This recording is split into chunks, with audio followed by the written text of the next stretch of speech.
పెళ్ళైనా పండగైనా వేడుక ఏదైనా పట్టుచీరల ప్రత్యేక వేదిక వారాహి సిల్క్స్. పహల్గామా దాడిని ఎట్లా చూస్తారు? ఈ దాడి పట్ల మీరేం చెప్తారు? అన్న ఒకటి, ఇది నేను ముస్లిం, వాడు ముస్లిమే కాడు. మా హుజూర్ సల్లల్లాహు అలైహి వసల్లం మా మెసెంజర్ ఏం చెప్తాడంటే, ఎవడైతే ప్రాణం తీస్తాడో వాడు ముస్లిం కాదు, కానే కాదు. మేము ముక్త కంతతో ప్రతి మసీద్లో, ఇవాళ జుమ్మా నాడు ప్రతి మసీద్లో నమాజ్ చదివి మరి బ్లాక్ స్కాఫ్లతో బయటకు వెళ్ళాం. ఎందుకంటే చనిపోయింది ఏ తల్లిదైనా అదే బిడ్డ, ఏ కులమైనా అదే బిడ్డ. అన్ని ప్రాణాలు రక్షించుకుంటూ ఒక ముస్లిం క్యాండిడేట్ కూడా చనిపోయాడు. కొన్ని రాజకీయ నాయకులు కొంచెం అమ్ముడుమైన సోషల్ మీడియా పోలరైజ్ చేసుకుంటూ మత విశ్వాసాలను రెచ్చగొట్టే ప్రయత్నంలో ఉంది. కాబట్టి ఇప్పుడు ఎడ్యుకేటెడ్ కొంచెం వేకప్ కావాలి, ఇట్స్ కంపల్సరీ. ఎందుకంటే మన ఇండియా ఏ దారిలో వెళ్తుంది. కాబట్టి చనిపోవడం అనేది చాలా ఘోరం. ముక్త కంతటో ఖచ్చితం. పాకిస్తాన్కు చంపేయడానికి హిందువులతోటి మేము ముస్లిం అడుగు వేసి అటాక్ చేసడానికి రెడీ ఉన్నాం. మోడీ గారు ఏం చేయాలి? ఇటువంటప్పుడు మాటలు చెప్పుడు కాదు, మీరు నిరూపించాలి. చెప్పండి. అటు సరిహద్దుల్లో ఆల్మోస్ట్ యుద్ధ వాతావరణం నెలకొంది. ఇటు మన వాళ్ళు విమానాలు మోహరిస్తున్నారు, పాకిస్తాన్ నుంచి విమానాలు మోహరిస్తున్నారు. ఒకవేళ యుద్ధం వస్తే ఎట్లాంటి పరిస్థితి ఉంటుంది, ఎలాంటి సపోర్ట్ ఉంటుంది? మన దురదృష్టం. మళ్ళొకటి నేను పెద్ద విషయం చెప్తాను. మొన్న ఎవరైతే ఆర్మీలో జాబ్స్ ఇవ్వకుండా ఇవాళ మన సెక్యూరిటీ అనేది బార్డర్లో తక్కువగా ఉండే, అది చాలా మందికి ఎడ్యుకేటెడ్కి మాత్రమే తెలుసు. అన్న పోయిన వాళ్ళ వీడియో చూడండి మీరు. ప్రతి ఒక్క చిన్న బాబు చెప్తుండే ఏమని, అక్కడ ఒక్క మిలిటరీ ఒక్క పోలీస్ ఆఫీసర్ కూడా లేడు. ఎందుకు? మీరు పెట్టిన జాబ్స్ ఎట్టిపోయినాయి. అది ఆ లోపాలు చెప్పట్లేదు. మాట్లాడితే అక్కడ ముస్లిం అంటే ఇండియన్ ముస్లిం కూడా ఆ రకంగా చూడడం కరెక్ట్ కాదు. కాబట్టి పాకిస్తాన్ ముస్లింలే కొట్టుకుంటారు. మేము ముస్లింకు సపోర్ట్ అంటే ముస్లింగా, అది Pakistan Muslim. I proud be I'm Indian Muslim. ఎందుకంటే ఇండియాలో ఇన్ని కులాలు ఇన్ని మతాలు కలిసి ఉంటున్నాయి. కాబట్టి ఈ కలయికను చూడలేకపోయి కొందరు కావాలని మీడియా దుష్ప్రచారం చేస్తుంది. పాకిస్తాన్కు ఏ రకమైన ఫైట్ అయితే ఆ రకంగా ఇండియన్ ముస్లిం రెడీగా ఉన్నాం మేము. పెహల్గామాలో జరిగినటువంటి ఉగ్రదాడికి సంబంధించి యావత్ భారతదేశ ప్రజలందరూ ముక్తకంఠంతో ఖండిస్తున్నారు. ఈ సందర్భంగా కాంగ్రెస్ పార్టీ కూడా ఈ ఘటనను చాలా తీవ్రంగా పరిగణిస్తుంది. ఈ నేపథ్యంలో తెలంగాణ కాంగ్రెస్ పార్టీ ఈరోజు కొవ్వొత్తులతో నిరసన చేపట్టడమే కాకుండా మద్దతుగా నిలుస్తున్నారు. అక్కడ మృతి చెందినటువంటి వారందరి కుటుంబాలకు సంబంధించి కొంతమంది కాంగ్రెస్ నేతలు వారు ఉన్నారు, వారితో మాట్లాడదాం. మేడం, ఎలా చూస్తారు ఈ ఘటనకు సంబంధించి? देखिए, it's all to divert the minds of the people of India with the failures of BJP government. Whatever they have promised, they didn't fulfill.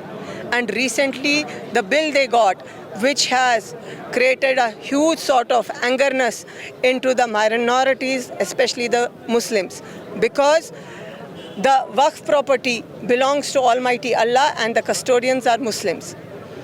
So, to divert the minds of the people regarding this, they have created this sort of incident. You can see Pulwama attack and this attack. This is not that the terrorists killed Hindus. This is, they killed the economy of Kashmir. They killed the earning situation of Kashmiris, which was this time at boom. Already in the beginning of the session or in beginning of the tourism season, 2 crore tourists have attended Kashmir, which they could not digest. This has happened always. Whenever there is boom in Kashmir, they do this sort of a thing. I'm a daughter of Kashmir, daughter-in-law of Telangana, and my brother-in-law had gone 2 days before to Pahalgam. We saw the security over there. Why was not security on this day? And terrorists never have a religion. They don't belong to any religion, and terrorists never ask, are you a Hindu, are you a Muslim, are you a Sikh, are you a Christian? Because you can see Hindus also died in this, Muslim also died, Jain also died, Christian also died. So the thing is, Narendra Modi and Amit Shah should resign from their post. And when Narendra Modi could go and have paya with Pakistan Prime Minister, he can without saying go and attack on them. We are with him because we don't want to play holy with the bloods of the innocent people. They have a habit of playing with the bloods of the innocent people and doing politics. అందరికీ నమస్కారం. మరి ఈరోజు tank bund చౌరస్తాలో హైదరాబాద్ నగర నడిబొడ్డున మరి మొన్న పాక్ ఉగ్రవాద దాడికి 28 మంది అసూలు బారిన ఈరోజు యావత్ భారతదేశం అంతా కూడా పూర్తిగా కూడా బాధలో మునిగిపోయిందని తెలియజేస్తున్నారు. ఇట్లాంటి దాడులు ఇక ముంగట పునరావృతం కాకుండా నిజంగా ప్రాణాలంటే గాలిలో కలిసిపోవడం, మరి కుటుంబ సభ్యుల ముందరనే కాల్చి చంపడము పాకిస్తాన్ వరకు ఇది సబబు కాదని తెలియజేస్తూ నిజంగా చాలా బాధతోటి ఈరోజు మరి హైదరాబాద్ జంట నగరాల్లో ట్యాంక్ బండ్ మీద మరి ముఖ్యమంత్రి గారి నేతృత్వంలో మరి ప్రతి ఒక్కరు కూడా క్యాండిల్ ర్యాలీ అనేది నిర్వహిస్తా ఉన్నాం. వాళ్ళందరూ చనిపోయిన వారికి ఆత్మకు శాంతి చేకూరాలని మరొకసారి కోరుకుంటా ఉన్నాం. కేంద్ర ప్రభుత్వం తీసుకున్నటువంటి నిర్ణయాలు ఎట్లున్నాయంటారు మేడం? నిజంగా ఉక్కుపాదం మోపాలే, ఎందుకంటే కేంద్రంలో బీజేపీ రూలింగ్ చేస్తూ ఉంది. మరి ఇట్లాంటి వాటిపైన మరి గాలిలో ప్రాణాలు తీసేయడం అనేది ఎప్పుడు కూడా జరగలేదు. ఇది మొదటిసారి. అంటే 3-4 ఏదో ఉండే, బట్ 28 మంది ఇటు ఆంధ్ర అయితేనేముంది, తెలంగాణ అయితేనేముంది. సో పూర్తిగా కూడా ఎంతోమంది చనిపోవడం నిజంగా చాలా బాధాకరం. సో ఇట్లాంటిది పునరావృతం కాకుండా మరి ఉగ్రవాదులు అన్నిటి స్థావరాలలో మరి ఉగ్రవాదులందరినీ కూడా మరి కఠినమైన చర్యలు తీసుకోవాలని మరొకసారి తెలియజేస్తా ఉన్నాం. Thank you. మొన్న ఉగ్రవాదుల చర్యని తీవ్రంగా ఖండిస్తూ దేశవ్యాప్తంగా ప్రజలందరూ కూడా దిగ్భ్రాంతికి గురై భవిష్యత్తులో ఇటువంటి జరగకోకుండా కట్టుదిట్టమైనటువంటి చర్యలు తీసుకోవాలని, కేంద్రం నిఘా వ్యవస్థలను పెంచాలని, అంతేకాకుండా ప్రజలు భయభ్రాంతులకు గురి కాకుండా భారతదేశం అంటే శాంతి, సుస్థిరత, అభివృద్ధి వైపు నడిపించాలని అందరినీ ఒక తాటి మీదకి తీసుకొచ్చే ప్రయత్నంలో భాగంగా ఈరోజు తెలంగాణ ముఖ్యమంత్రి వర్యులు రేవంత్ రెడ్డి గారి ఆధ్వర్యంలో ఈ సద్భావన యాత్ర జరుగుతూ ఉంది. ఒకటి ఇక్కడ నుంచి ప్రశ్నిస్తూ ఉన్నాం, కేంద్ర ప్రభుత్వం నిఘా వైఫల్యాల వల్ల ఆడ జరిగినటువంటి పరిస్థితిని దాన్ని హిందూ ముస్లిం వ్యతిరేకత గురించో లేకపోతే దేశ ప్రజల మధ్య విచ్ఛిన్నానికి చేయడానికి ప్రయత్నం జరుగుతూ ఉంది. దీన్ని తీవ్రంగా ఖండిస్తున్నాం. నిఘా భద్రతని పెంచాలి. అక్కడ ఎక్కడైతే కొద్దిగా సెన్సిటివ్ ఏరియాస్ ఉన్నాయో ఆ ఏరియాలలో పటిష్టమైనటువంటి భద్రతని చేయడంలో కేంద్ర ప్రభుత్వం విఫలమైంది. దీనికి మోడీ, అమిత్ షా దీనికి సమాధానం చెప్పాల్సిన అవసరం ఉంది. హోంమంత్రిగా అమిత్ షా విఫలమైండు, అతను రాజీనామా కూడా చేయాలి. ప్రజల్ని కాపాడలేనటువంటి కేంద్ర ప్రభుత్వం వాళ్ళు తప్పకుండా దీనికి ప్రజలకు సమాధానం చెప్పాల్సిన బాధ్యత ఉందని కూడా తెలియజేస్తూ ఉన్నాం.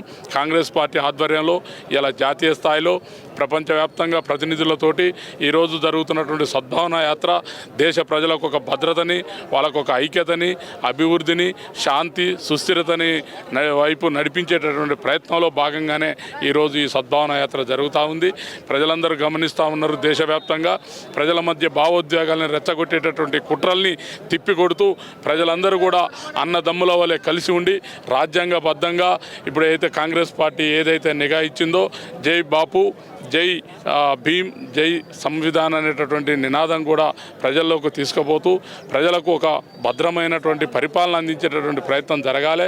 కానీ కేంద్ర ప్రభుత్వం మాత్రం ఆ దిశగా ప్రయత్నం చేయకుండా దీని భావోద్వేగాలను రెచ్చగొడుతూ శాంతి సామరస్యాలను దెబ్బతీయడానికి ప్రయత్నం చేస్తూ ఉంది. దీన్ని తిప్పికొట్టేటువంటి ప్రయత్నంలో భారతదేశ ప్రజలకు ఒక సందేశాన్ని ఇవ్వడానికి కోసం ఈ సద్భావన యాత్ర జరగబోతూ ఉంది. ఇవాళ జమ్మూ కాశ్మీర్లో జరిగినటువంటి ఏదో దాడి అవుతుందో అది చాలా ఏమైన చర్య. మన కేంద్ర ప్రభుత్వం ఏం చేస్తుందో అర్థమవుతలేదు, మన కేంద్ర ఇంటెలిజెన్స్ ఏం చేస్తుందో అర్థమవుతలేదు. మన మోడీ గారు కానివ్వండి, అమిత్ షా గారు కానీ పెద్ద పెద్ద మాటలు మాట్లాడుతుంటారు. ఇలా దేశం కోసం అది అని ఇది అని హిందువులను దేశం మన ఇంతమంది మన భారతీయులందరూ కూడా అక్కడ కాశ్మీర్లో ఉగ్రవాదులు వాళ్ళని మరీ వాళ్ళ పేరుని అడిగి, ఐడెంటిటీని అడిగి వాళ్ళు కాల్చి చంపడం చాలా దారుణము. నిజంగా మేము తీవ్రంగా ఖండిస్తున్నాం కాంగ్రెస్ పార్టీ తరఫు నుంచి ఈ విషయాన్ని. మాత్రము రేపు ఖచ్చితంగా వాళ్ళు మూల్యం చెల్లించుకోవాల్సిన అవసరం ఉన్నది. పాకిస్తాన్ వాళ్ళు కావాలనే ఇటీవలనే వాళ్ళ ఆర్మీ టర్మినల్ కూడా మాట్లాడి అప్పుడేదో కొంచెం వ్యత్యాసంగా మాట్లాడిన ఆ వ్యత్యాసమే మొన్న జరిగిన కాల్పులకు నిదర్శనం ఈ సందర్భంగా క్లారిటీగా వచ్చేసింది అందరూ కూడా. ఖచ్చితంగా పాకిస్తాన్ ఏమైనా ఇటువంటి ఇంకా చర్యలు చేపట్టే అవకాశం ఉంది. కాబట్టి భారత ప్రభుత్వం కఠినంగా ఇలాంటి చర్యలు మరొకసారి పునరావృతం కాకుండా గట్టి చర్యలు తీసుకోవాలి. ప్లస్ మన ఇక్కడ భద్రతా దళాలను కూడా మొత్తం పెంచి అక్కడ రేపు త్వరలో జరగబోయే మన జమ్మూ కాశ్మీర్లో జరగబోయే మన ఈ వైష్ణవీదేవి కార్యక్రమం ఉంటుంది. మళ్ళీ ఆ కార్యక్రమం కూడా పెద్ద ఎత్తున మన ఇక్కడ నుంచి భక్తులందరూ పోయి అక్కడ అమ్మవారి దర్శనం పోతారు. కాబట్టి ఖచ్చితంగా అమర్నాథ్ యాత్రలో అందరూ కూడా పాల్గొంటారు. కాబట్టి మళ్ళీ అది కూడా కొంచెం చాలా సేఫ్నెస్ ఉండాల్సిన అవసరం ఉంది. కాబట్టి ఏదేమైనటువంటి కాంగ్రెస్ పార్టీ ఈరోజు స్టాండ్గా వాళ్ళ ముఖ్యమంత్రి గారు రేవంత్ రెడ్డి గారి ఆధ్వర్యంలో ఇక్కడ నెక్లెస్ రోడ్ నుంచి మన ఇందిరాగాంధీ విగ్రహం వరకు కూడా మేము కొవ్వొత్తులతో శాంతి ర్యాలీ నిర్వహిస్తున్నాము. వారి చనిపోయిన కుటుంబాలందరికీ కూడా వారి ఆత్మకు శాంతి చేకూరాలని కోరుకుంటూ అదేవిధంగా వారి కుటుంబాలకు ప్రగాఢ సానుభూతి తెలియజేస్తున్నాము. మొన్న జరిగిన కాల్పుల విషయంతో దేశమంతా ఆందోళన చెందింది. మరి ఈ విషయమై మరి కేంద్ర ప్రభుత్వ నిఘా వ్యవస్థలన్నీ విఫలమయ్యాయని తెలుస్తుంది మనకు. కానీ పాకిస్తాన్ వాళ్ళు ఉగ్రవాదులు కానీ ఇంకా టెర్రరిస్టు సంస్థలు ఎన్నున్నాయో ఒకటి మాత్రం గుర్తుంచుకోవాలి. మీరు ఎంతైతే అనుకుంటున్నారో దేశ భద్రత విషయానికి వచ్చేసరికి ఇక్కడ అన్ని ఇండియాలో ఉన్న పార్టీలన్నీ కూడా ఏకమయ్యే సిచ్యువేషన్ ఉంటుంది. కాబట్టి దాన్ని కూడా మీరు గుర్తుపెట్టుకొని మీరు ప్రవర్తించాలి. ఇవాళ ఒక మతాన్ని మీరు చూపిస్తూ విచ్చలవిడితనంగా కాల్చడం అనేది చాలా హేమమైన చర్య. ఇది ప్రపంచం మొత్తము తూతూ అని ఉంచే పరిస్థితి పాకిస్తాన్ తెచ్చుకున్నది. ఇవాళ కొన్ని డెసిషన్ తీసుకుంటున్నారు. మరి అక్కడ కేంద్రంలో కూడా ఇంకా కూడా కఠినమైన చర్యలు తీసుకోవాలని చెప్పి పాకిస్తాన్కి సంబంధించి సింధు జలాలను ఆపడం కానీ ఇంకా ఇతరత్ర ఎక్స్పోర్ట్లను ఆపడం కానీ వాళ్ళకి ఇంకా కూడా గవర్నమెంట్కి సిగ్గొచ్చే విధంగా ప్రవర్తన చేయాలని చెప్పేసి మేము కాంగ్రెస్ పార్టీ నుంచి వెళ్ళి రాహుల్ గాంధీ తరఫు నుంచి వెళ్ళి సోనియా గాంధీ తరఫు నుంచి వెళ్ళి మా రేవంత్ తరఫు నుంచి వెళ్ళి కోరుకుంటున్నాము. ఇటువంటి సంఘటనలు ఇంకోసారి కాకుండా మా అమిత్ షా గారు అంత మూడంచెల నిఘా వ్యవస్థ ఉన్నా కూడా మరి వాళ్ళు మిలిటరీ వేషంలో వచ్చి మరి ఇటువంటి కాల్పులు జరిపారంటే వాళ్ళకి ఎంత దుశ్చర్య ఎంత ధైర్యం ఉండాలి. మరి ఇది కొంత మేము కూడా బీజేపీ మీద కొంత అనుమానం కలిగించే విషయంకి దారితీస్తుంది. కాబట్టి ఈసారి కూడా ఇంకోసారి ఇటువంటి చర్యలను రాజకీయంగా వాడొద్దని చెప్పేసి ఏదున్నా కానీ ఎవడు మన ఇండియా మీద ఏలెత్తు చూపుతా ఏళ్ళు కట్ చేసే విధంగా కంపల్సరీ ఆ దేశ భద్రత అంబాసిడర్లను కూడా అందరినీ కూడా ఇక్కడి సస్పెండ్ చేస్తూ ఇక్కడి కార్యాలయాన్ని కూడా తీసేసేయాలి. మొత్తం పాకిస్తాన్ కార్యాలయం ట్రాన్స్పోర్ట్ గిన్స్పోర్ట్ అన్ని బంద్ చేసి వాళ్ళకు తిండి లేకుండా చేసి అప్పుడు చక్కగా అవుతారని మా ఉద్దేశం. ये पूरा प्लानिंग से करा है, इसको दिख रहा है ये मसला. क्यों बोले तो वहाँ पे मिलिट्री हमेशा रहती, वो निकाल दे के चेक पोस्ट छोड़ दिए. वो प्लानिंग से करा है, इसको काम है ये. इससे पहले भी वहाँ पे अभी एक हुआ था पुलवामा, उसमें भी ऐसी करे ये वो वोट का चल रहा बोल के पब्लिक का माइंड चेंज करने को ये करा है. इसको సుమన్ టీవీలో మీ పర్సనల్ అండ్ బిజినెస్ ప్రమోషన్స్ కోసం కింది నెంబర్కి కాంటాక్ట్ చేయండి.